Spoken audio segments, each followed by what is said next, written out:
Jensen show. Today, I am bringing you yet another interesting angle on our COVID-19 series.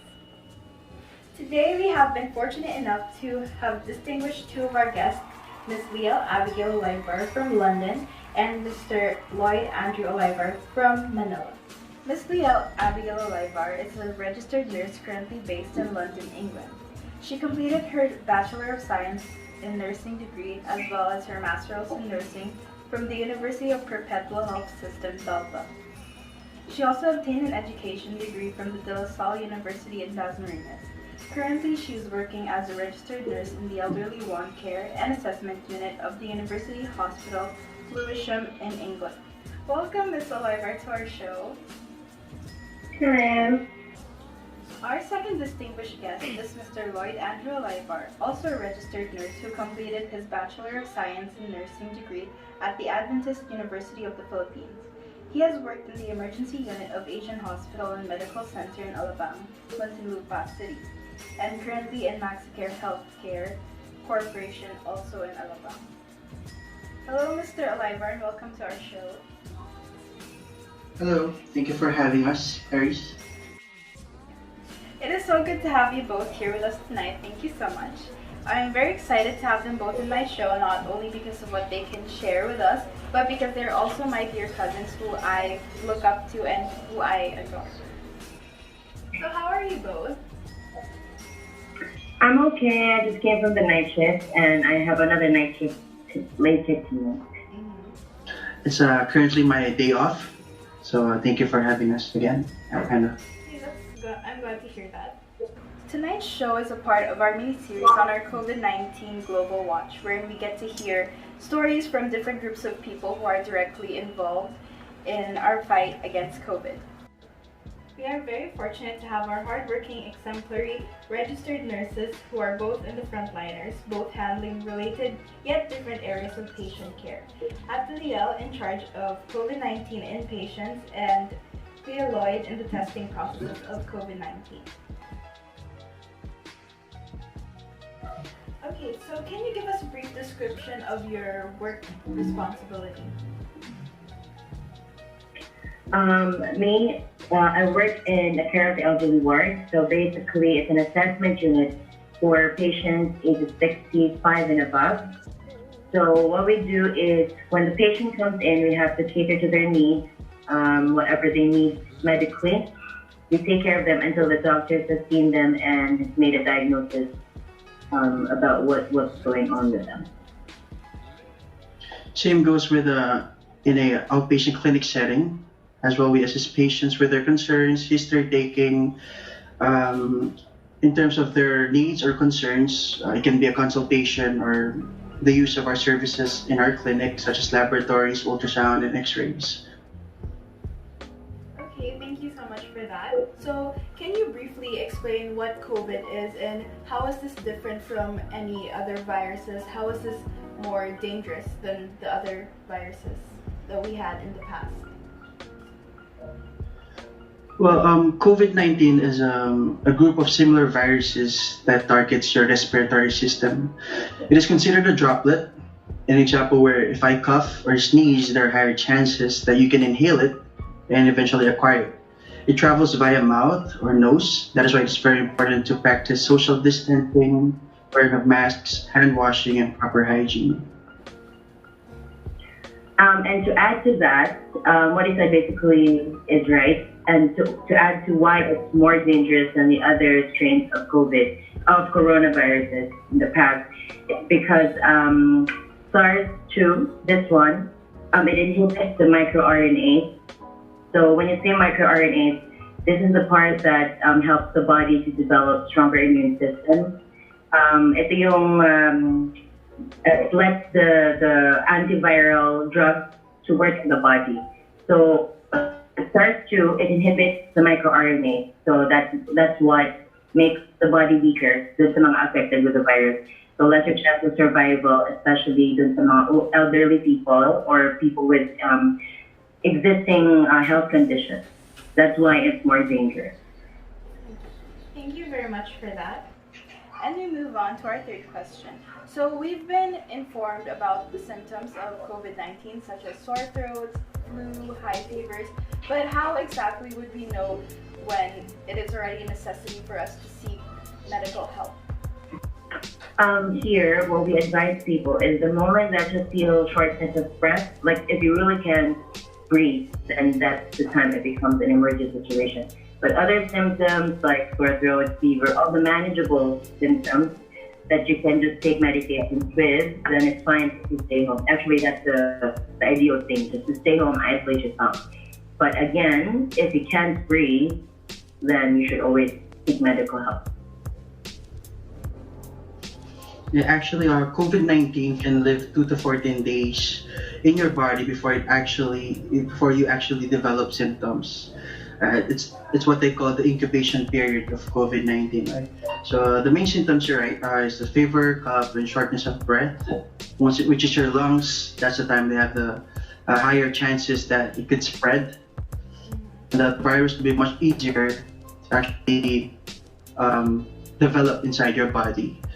And that leads us to the risk factors, so especially with the older people who has slow immune system and also people with medical conditions. That's what my sister said a while ago. So yeah.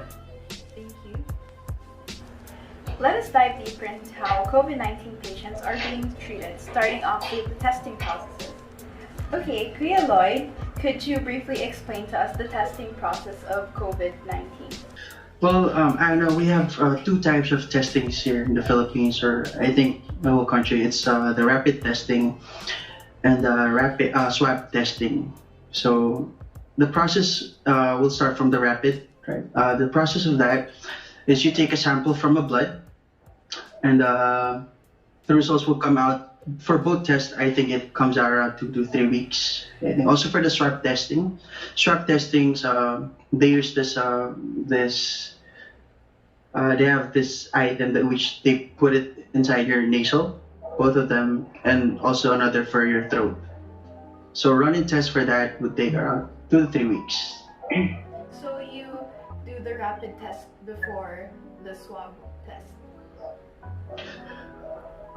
Well, before, actually for employees or for medical employees or frontliners, before we started to use rapid testing, you're going to use swab testing only if you exhibit or if you develop any symptoms. So rapid testing, even if you don't have any symptoms, you can have that test done. But once you have any symptoms like cough, colds, or fever, that's the time doctors advise you to take the swab testing. Thank you so much for that. Now for Ateliel, what kind of tests do you perform and how do you administer them? Here in London, we have two types, but they're called differently. We have the viral test and then the antibody test. So for the viral test, when you go to the hospital, anyone who goes into the hospital, you're required to have that nasal swab that Lloyd was mentioned earlier. So this is, I'll show you because I have it here. I came prepared. This is the swab that we use, if you can see. I don't know if you can see it. But it's a swab, so you put it on your nose with the nasal opening, and then the throat as well. But here, we use just one for the throat and the nasal, so it's a bit, yes, diba? And then, but now, so that's what we do in the hospital. And then once that the results come up as positive, then they take the antibody test. This is the blood taking to see if your body has developed immunity to the virus. So we also have what I know it's called PCR test to confirm really if you're positive to the virus. And then since our second lockdown, because we had 2 lockdowns here in UK already, they gave all employees this one. We have our own box. It's a self-testing kit. All employees should do this. Like today, I need to do mine later. Every Sundays and Wednesdays. So this one, we have our own. It looks like a pregnancy test kit. Like wait. I'll show. later. I'll show you later. But inside this one, it's like a pregnancy test kit that will tell you. So once you do the swab, you have to put it in a solution and then drop that solution into the kit. And then it will tell you after 30 minutes if you're positive or negative. So that's what we're doing before we go to work, twice a week. For 3 months, we're going to be doing it. So it's very painful, the whole process, actually. So there. And you have to Those do are that our every tests. day. You have to do that every day. Now, every 2 weeks. So they're going to tell you which day. Like mine would be Sundays and Wednesdays. Okay, thank you. Moving on to our fifth question. In your experience, what is the success and accuracy percentage of these tests? Once tested positive, what happens next? Alright, for us here in the Philippines, the ones we were using before was the rapid testing, right? And the swab testing. But for now, I think rapid testing is, we don't practice that anymore because of the accuracy of the test itself. When rapid testings before was being used for us, usually it has a result that comes out false positive or false negative. So that's two types. So it comes out false negative once they collected blood from you and they use the rapid testing. When it comes out negative, sometimes that doesn't mean that you don't acquire the SARS-CoV-2. So sometimes it's just the body does our body didn't have any antibodies yet for that for COVID. So that comes out false negative. For false positive, sometimes it comes out positive because of your let's say before you had a previous medical condition, let's say other viruses like dengue. Right, so your body actually generates antibodies for that, and it doesn't go. So that antibody stays in your body. So sometimes when you use the rapid testing, it says positive. That doesn't mean that you have an antibody for your for COVID. It just says that it's saying that you have an antibody from a virus, but that's not accurate anymore because they can't tell if that's from COVID or from other medical conditions. So still, it's important to finish your 14-day quarantine. So if you tested positive or negative, you still have to finish your 14-day quarantine because of the incubation period for that certain virus. So how about for people who are asymptomatic but tested positive for COVID? What are they supposed to do, at least here in the Philippines? Well, you know how we don't have any treatments yet for COVID, right? So they would advise that you seek medical attention.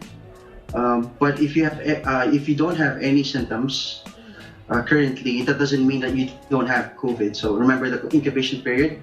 Usually it starts even before you develop any symptoms. So how would you know, right?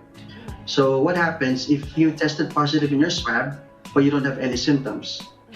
So we would advise to finish your 14-day quarantine, and if ever you didn't have any symptoms after that, or let's say you're okay with that, actually we would say that was COVID.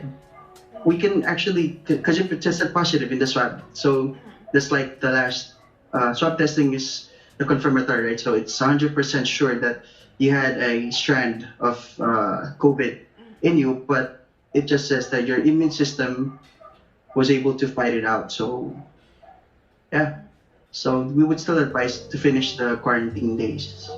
Okay, and if you're already well by then, do you think it's really advisable for the people to go out again, or no? Well, medical doctors here in our country, they would advise if you tested positive, then after 14 days you didn't develop any symptoms, you can try again for another swab. But you know how it's pricey here in our country. So they actually, how do you say this? There's no other tests to prove that. So after 14 days, then you don't have any symptoms, then it just says that you're free from COVID, something like that in our country. Yeah. Okay, thank you.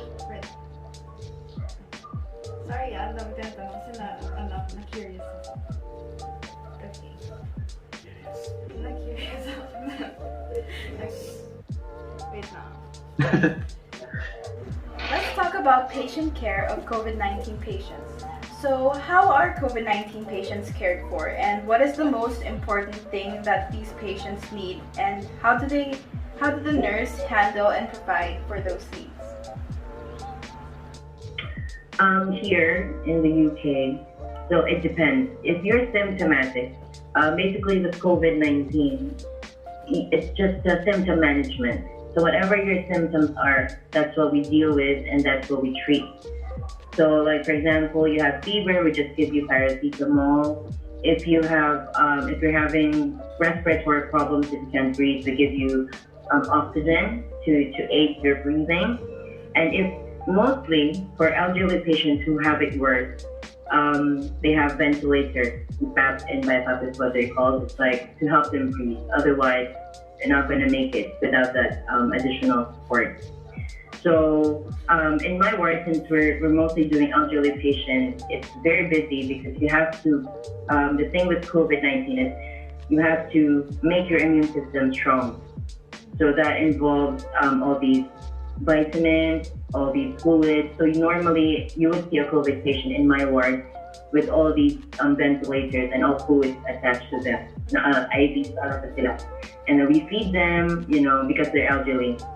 And for the patients naman who are younger, because now younger and younger people are being positive. Even my own colleagues are testing positive. But they're asymptomatic. Sometimes, if you're symptomatic, kasama na yung loss of smell and taste. These are very, very common younger people, sa mga nurses, basta yung mga ages 20 and above, yun yung unusual symptoms nila. If you're asymptomatic naman, you have to stay home. Like what Lloyd mentioned earlier, you have to stay home for 2 weeks. That's the only time frame. And then once the 2 weeks is done, you're free to resume life as normal. Yeah. So how about for you, Kuya Lloyd? Actually, same lang sa Clarice eh. Okay. Same lang dito. This is Moving on to our next question. In your own experience, what are the factors that determine the survival rate of COVID-19 patients? Ate, ikaw na sumagot niyan dahil a-add na lang ako. Mga survival rate na yun eh. Okay, sige. I'll go straight to my answer, please. The survival rate actually, honestly, it depends. It's different for everyone. There's no, because it's fairly new. The virus hasn't been here. It hasn't been here for a year or so. So the study is still ongoing as to what the survival rate really is. But as of now, it depends on a person's immune system. Like I've had patients who are old, like 90 plus, and they lived through COVID. They survived it. And I've had patients who are fairly young, like 70, who died. So, it depends on your immune system. If your immune system is strong enough, then you can fight it, just like, again, any other virus. So will taking vitamins and supplements help? Yes, definitely. They say prevention is better than cure. So before you even have it, you have to build your immune system. And even after when you have it, it's because I told you doctors still prescribe medication, the supplements like vitamins, whatever vitamins these people lack. They always prescribe it, so that it boosts their immune system fairly fast. So and eating healthy foods is a plus too. Drinking enough fluid. Your normal way to get over a flu or a cold. That's how we should do. Now what about for you, Kuya Lloyd? Same goes with what Abby said. For me, it's actually different from. We can't actually compare the older viruses that we had pandemic. But you know how generations evolve, right? So all illnesses and conditions also evolve. So imagine teenagers having diabetes, teenagers suffering from obesity, medical conditions, heart problems, asthma. So it's easier for that virus to really attach to an individual. Yeah. Thank you so much. So it's a different. Moving on to our question. In carrying out your roles and responsibilities as nurses, how do you protect yourself from the disease? Well, of course, PPE or your personal protective equipment is very important. In terms of working every day, we need to ensure our safety, of course, and handling patients, especially you don't know actually. You don't know if they're carriers of the virus or if not. So we have in our setting, in our outpatient clinic setting, as how the hospital does it. They have an emergency, they have a triage area. We interview patients there. They're taking the signs, and then if a patient actually have a symptom, we're not actually going through that. Oh, that's COVID, or you have COVID.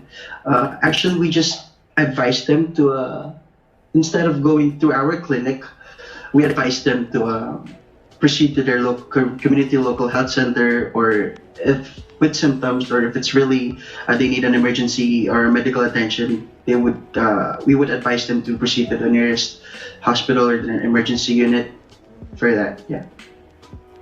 So protective PPEs, wearing of masks, gloves, and that's it. How about for you, Ateliel?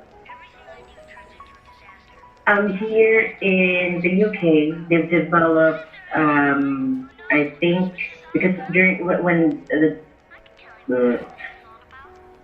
the first breakout of the virus, there was a problem with PPE. We had a shortage of PPE actually during the first outbreak. So now they've developed. It depends on which area you are assigned to. Like in those areas wherein there's not much COVID patients, you have to wear your normal PPE, just mask, apron, gloves. But in other areas wherein there are suspected COVID patients or positive patients, or not suspected, you have to wear the long sleeve gown and then the mask, mask and goggles.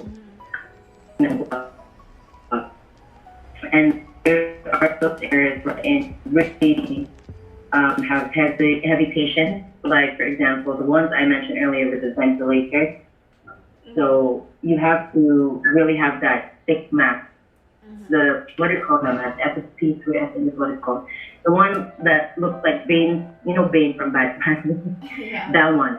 So sobrang guarded yung face mo. And then you have, yung parang ka na naka-hazmat good for really, kasi yun, and you have ventilators, the virus can be spread kasi droplet niya. So nasa air lang siya, naka-suspend siya sa air. So you have to really be heavily protected.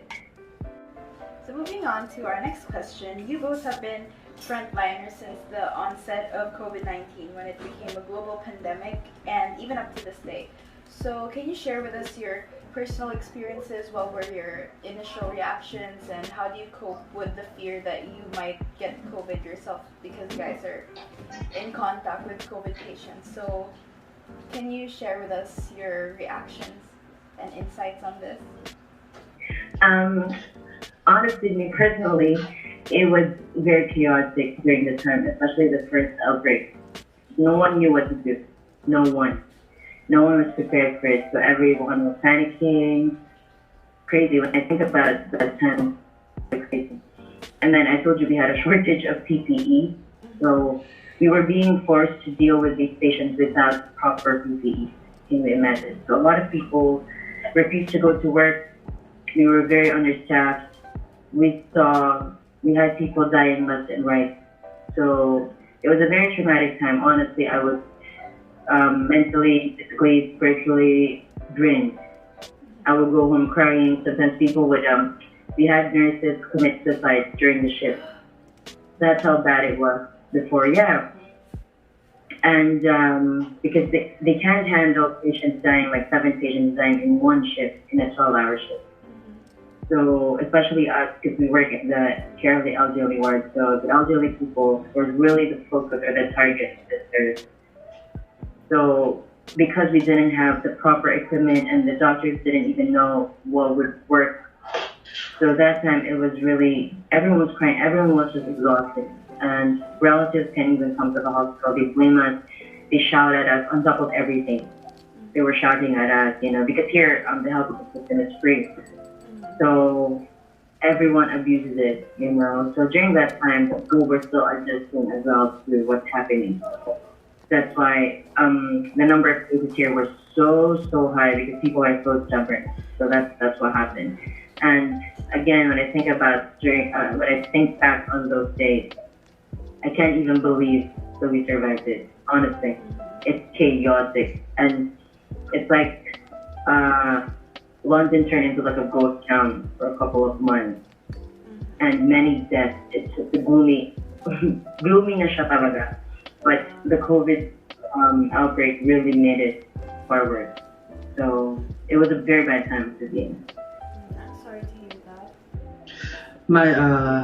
My initial reaction for that, of course, compared to people who actually got to work from home, my initial reaction was just to resign, actually, because even though we're not outpatient setting, so I don't experience any people. I don't see people with COVID dying in front of me. But yeah, same point.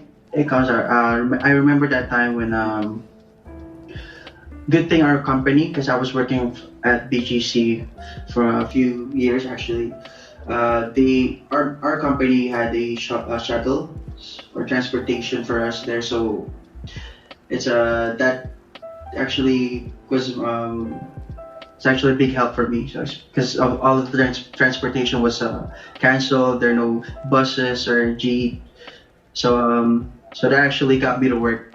Okay, there was no reason for me not to work because we have a transportation on our own. But then on the road, we see a lot of markets. We see a lot of markets. They're still open, crowded people everywhere. Just thinking about it, how they don't actually believe in the virus. They just like, oh, it's okay. It's just a virus. After a month, this will be gone, just like that. And so actually, it's a kind of a shock for me as well. So that made me actually think to resign. But for the safety of my family, of course, here in our house, in our home, our grandparents are here, our cousins, relatives, they're all here.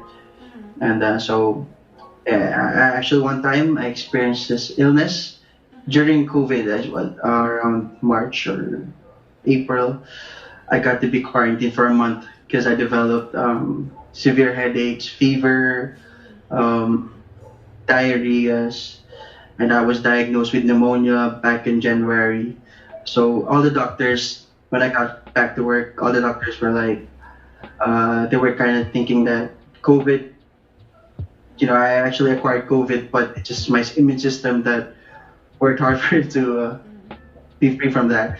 So that's it. And especially when our mom here, she has this serious case of medical condition, so it's really hard to die, But partly by God's grace, we're still here. I'm still working. Less cases now, but still the same.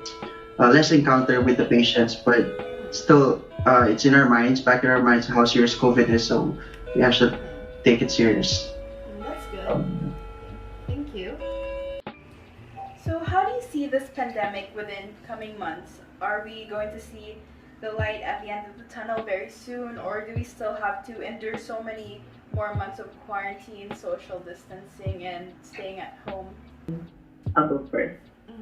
Honestly, I think it's something that we can't tell just yet. Although I'm sure you guys have heard of the vaccine they developed, and it was actually a Filipino nurse who first gave it. Yeah, she's from here, from London, but not from a hospital. And the thing with that is, of course, it's like any other vaccine. If you remember Dengvaksha, was it Dengvaksha? that vaccine for dengue that killed, I think, many kids, Yeah. eventually. So it's like similar to this vaccine that we have. So it's not sure yet if it's actually effective, and I think it depends. Again, it's a case to case because all like each body is different from the other. So there's no way of telling just yet if the vaccine is actually effective. It might take a few months or years for you to really see the effects of it. You don't know the implications yet. So while that is going on, I think it's not safe to say that this is going to end soon. We have to embrace the fact that it can last. It's the new norm. It's the new norm. This all social distancing and wearing of the mask, and I think even if some people think that the vaccine is here, that the number of cases has gone down, you can never tell. So I think there's no way to really say if it'll be over next year. So. Yeah. It's very important to know that because especially now, almost everyone have their own phones. They can look it up on the internet. Whether vaccines are shown in broadcast or via social media. So, but it's not yet confirmed, right? So it's very important to know who you're asking, actually. So, Because sometimes there are also false articles. yes, a lot of people post in social media. That's why Yeah. And it causes you don't need. panic. Moving on to our last question. As our dear and beloved frontliners who put their own safety at risk for all of us, what message do you want to tell or share to everyone out there in line with COVID-19? Well, for all the frontliners, whoever's watching this, we all know how hard it is to deal with this virus actually. So we're very grateful for you guys, and don't forget to take this virus very seriously. Especially for those who have families back on their home. For me, like what my brother said, it's not easy. It's not easy dealing with this one because for the first time in the history of humankind, I think it's the first problem that everyone is experiencing everywhere. Doesn't matter if you have money, doesn't matter if, it's the first time that it doesn't discriminate any age, gender, or status in life. So no one has a choice. If you have it, you have it. If you don't, you don't. But everyone is affected with all the lockdowns, So it's important to really, even if you don't, because I know some people don't believe it. Some people think it's just a cover. Many theories and conspiracy theories that are surrounding this issue. We cannot hide the fact that it is affecting people. But me personally, I've seen it. I've been in disagreements with people who are more political than actual. Like you tell them, but you're not there. You didn't see it. I was there. We saw it. The frontliner saw it. So there's no way anyone can say it's not true that it's government mandated. It could be a man-made virus. It could be that. But the thing is, many people have already died because of it. So you have to really follow the precautions, follow the laws, keep your distance, always protect yourself, and always pray. Always pray. Just always try to stay with a prayer. Otherwise, you won't make it. So you don't know what's happening. So just whatever it is, do what you can. I believe we're all humans. We're not animals. We have brains. We're smart enough to protect ourselves. Because by protecting ourselves, we're also protecting the loved ones.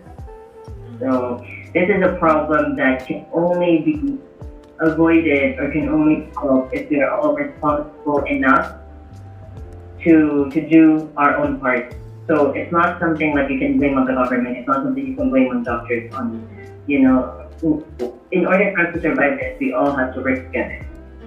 So yes, and of course, to any frontliner watching this one, we're very thankful for everything you do, especially those who are not in the medical field, because people in the medical field know, we have access to medical stuff easily. But for those people na, like yung mga garbage collector, yung mga cashier drivers, everyone who breaks in their life to make sure we still have some kind of normalcy. Thank you for thinking for everything, you guys. Thank you so much for that. Actually, may tanong ako. Hindi siya part Yeah, sa go. ano, may mga Go. animals, like, do they also get COVID? Like, kanyari ako, like, let's say ako may COVID ako, ikasama ko si Goku. Like, can he be infected? They don't get COVID. No. Sila actually yung vaccine, kainin natin sila. Yeah. Actually, yung virus was brought by animals. Sila yung naging carrier. Thank you very much for the information that you shared with me tonight. Before we close, is there anyone you would like to greet or thank? I would like to thank my family for giving me guidance and support and the pursuit to actually follow and achieve my goals and for making me a better person and a nurse.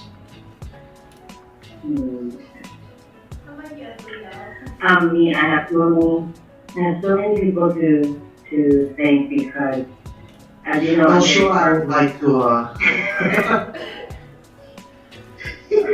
Lord. Okay, me too. Okay, me personally, I have so many people to thank and to really just show my appreciation because, as you know, I'm far from you all. So just the fact that you guys send me messages, especially during the COVID, a lot of you guys, you, my cousins, my grandparents, my parents, my brothers, you send me messages of support, you know, you're cheering me on, you're praying for me, so thank you so much. It's not easy to do or to go through something this difficult with your family and friends. Very proud of this. Because, you know, like after a very tough day at work, you can't even go home to your job or to your family. No one's there to comfort you, but just knowing that you guys love and support me from afar is enough for now. So yeah, thank you to everyone for all the prayers, for all the support and the understanding, especially when I rant about anything. Thank you for always listening to me. And you, I miss my dog especially. thank you, Anna, for giving us the opportunity to share our thoughts. You're very Yes. much welcome. This, To give us this What's up? Halloween! No, it's a good dude. Parang parang celebrities na in-interview ko.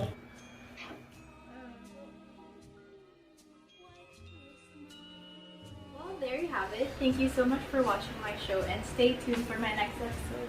Next week will be another exciting time for us as we meet other people and we see other places, so please stay tuned for that. So always remember, we can beat COVID-19 together.